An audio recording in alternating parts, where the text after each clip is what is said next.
السلام علیکم دوستانو، شیردل تخنیکی معلوماتي چینل ته ښه راغلاست. زموږ د نن ورځې ټاپک او موضوع دا څنګه کولی شو د پرمول له مخې پکې واشنګ ماشین، ایر کولر او موټر ته د هاس پاور یا کیلو واټ مطابق کپسټر نصب او کنیکشن کو. نو دوستانو زه غواړم په دې رابطه ستاسو سره مختصر لنډ او مهم معلومات شریک کم سره د فارمولا. نو دوستانو دا ویډیو مسکیپ کوئ، تر اخره پورې وګورئ ترڅو د دې مفیدو معلومات څخه ځانونه برخمن کړئ.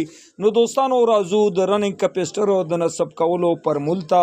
دوستانو د کپسټر د انتخاب څخه مخکې به تاسو څلور مهم شیونه د ځان سره نوٹ کړئ. دا څلور واړه شیان د هر قسم انډکټیو لوډ او په نیم پلیټ باندې نوشته وي، دا به ځان سره نوٹ کړئ. مثلا دوستانو زمونږ سره یو ایچ پی یعنی یو اس پاور موټر دی. اول به دوستانو تاسو د موټر پاور د ځان سره نوٹ کړئ. دوهم به دوستانو تاسو انپوټ ولټیج چې تاسو موټر په دې باندې رننګ کوي او ګرځي دا به ځان سره نوٹ کړئ.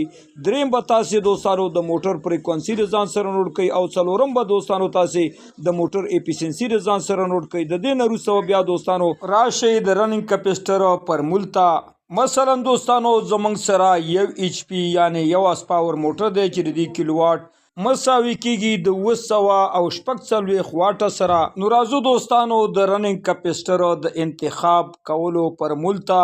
سی مساوي کیږي پاور ضرب ایفیشنسي ضرب 0 دا تقسیمیږي دوستانو په ولټ سکوائر 2 ضرب فریکوئنسي باندې، یعنی کپسټر مساوي کیږي د 246 واټه ضرب اتیا ایفیشنسي ضرب 0 دا تقسیمو په 240 سکوائر 2 ضرب 50 باندې. نو دوستانو دلته مونږ ته په لاس باندې راځي 4.8 مایکرو فراد.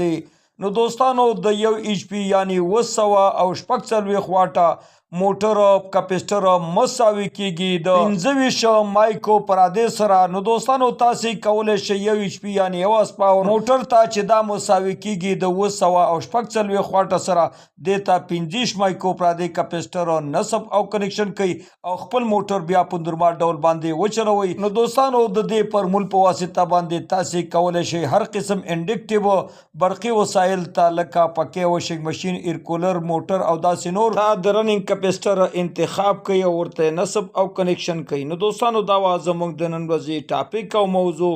ستاسو د توجه او لیدو څخه یو نړۍ مننه. السلام علیکم.